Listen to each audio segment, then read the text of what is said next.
श्री गुरु महाराज की जय। बोलो साचे दरबार की जय। अभी सब भगवान की मस्ती में मस्त हो रहे हैं। कोई नाच के और कोई जहां भी बैठा हुआ है वहां से वो मस्त हो रहा है। ये मस्ती का आलम है। जहां भी भगवान का संकीर्तन होता है, वो जो वहां का वातावरण होता है एक मस्तानों का हो जाता है। क्योंकि जो मस्ती है ना वो मस्तानों के लिए होती है। बाकी तो लोग पास से ही निकल जाएंगे जो उनको मस्ती अच्छी नहीं लगती। पीने वाला ही पास आता है, पीने वाला ही उस जगह पर जाता है जिसको इस चीज की प्यास होती है। हमने ये जो 7 दिन की भागवत पुराण का ये श्रवण किया है, कथा तो एक व्यक्ति को उद्धार करने के लिए सुनाई गई कि राजा परीक्षित को कि उसका उद्धार हो जाए। और जब राजा परीक्षित को सुनाई तो सभी देवता, दानव और जितने भी महान पुरुष थे, संत थे, सब उस कथा में शामिल हो गए। जैसे अब आप सब बैठे हुए हो, आप सोचो कि वही कथा हो रही है। शरीर बदलते हैं, नाम बदलते हैं, और जो कथा सुनाने वाला होता है ना वो सुखदेव मुनि जी होता है। और श्रवण करने वाले जितने भी लोग वो सब महान पुरुष होते, तभी कथा की गंगा में नहाने के लिए आते। और ये कथा एक ऐसी चीज है कि जब बंदा या इंसान सुनने लगता है और उसके अंतर्निहित हर विकार नष्ट हो जाता है। क्योंकि सुखदेव मुनि बार बार परीक्षित से पूछते हैं कि परीक्षित, अगर तुझे मृत्यु से डर लगता है, अगर तू चाहता नहीं मेरी मृत्यु ना हो, तो मैं मृत्यु के 1 मिनट में ही वापस भेज सकता हूँ, फिर तुम्हारे पास कभी नहीं आएगी। तो राजा परीक्षित कहता है कि जब आपने अमृत पिला दिया, जब आपने ये कथा का अमृत पिला दिया, तो ये मरने वाला कौन है? ये तो शरीर है। जो आत्मा अमर हो गई है वो तो अमर हो गई है, उसको तो फिर कोई नहीं मारता। और जब कथा सुनो, जब भी सुनो, जहां बैठ के सुनो, उस कथा को बड़े ध्यान से सुनो।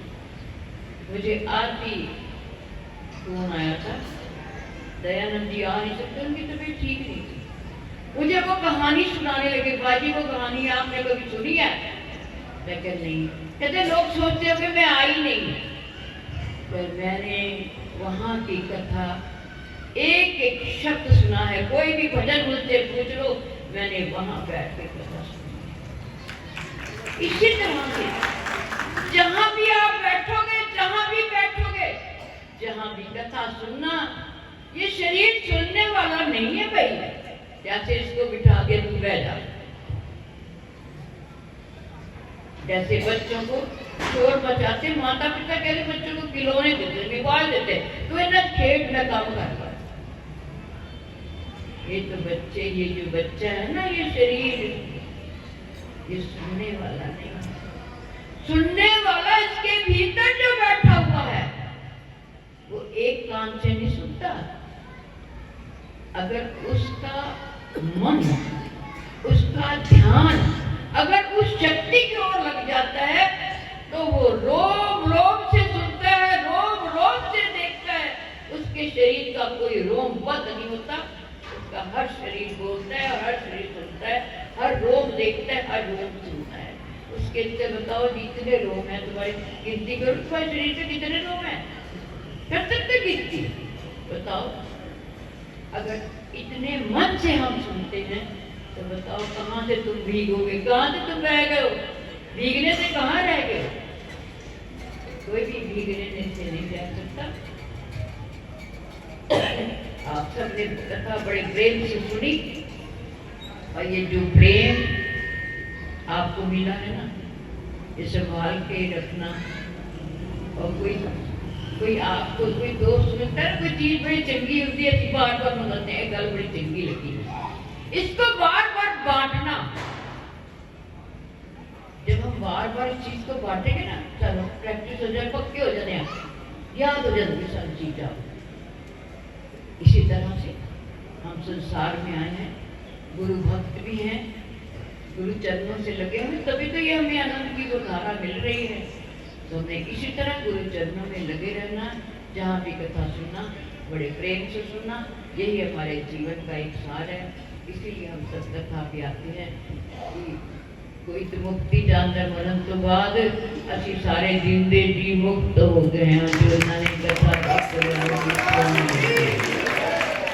हमें अब मरने से कोई डर नहीं। कहते जिस मरने से जग डरे, मेरा मन आनंद, मरने पे ही पाइए पूर्ण परमानंद। जिन्होंने पूरा परमानंद को प्राप्त कर लिया, उनको अब इधर उधर भटकने की जरूरत नहीं है। जब भी मन उदास हो, बाहर की आंखें बंद करके अंदर बैठ जाना, अपने उस परमात्मा, जैसे भगवान कृष्ण जब अर्जुन रो रहा ना, प्रभु आप छोड़ के चले गए, ये वो दुख तो लगता है भाई, कैसा भी हो। तो भगवान कृष्ण के दिव्य वाणी से एक आवाज आती है, अर्जुन मैं हर जगह हूँ, तू आंखें खोल देख, तुम ना तेरे दिखता हूँ या नहीं दिखता हूँ, मैं तो हर जरे जरे में हूँ। तो वही हमारा आनंद जो हमारे अंदर है, तो जब तुम अंदर से भीग के जाओगे तो तुम्हें जरे जरे में आनंद की अनुभूति होगी। इसी में हमारा कल्याण है। बोलो श्री गुरु महाराज। एक बार खूब ताली